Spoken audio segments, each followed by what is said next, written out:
நீங்களும் வேணால் வீட்டில் ட்ரை பண்ணி பாருங்கள் இதே மாதிரி தக்காளி போட்டு அப்புறம் பீட்ரூட்டு இதெல்லாம் போட்டு. அது என்னென்ன பொடின்னு சொல்லுங்கண்ணா. கரம் மசாலா, பிரியாணி மசாலா எல்லாம் போட்டு தக்காளி சட்னி,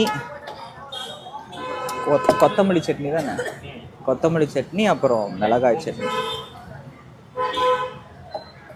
போட்டு 2 முறுக்கு எடுத்து நல்லா இப்படி நொறுக்கிட்டு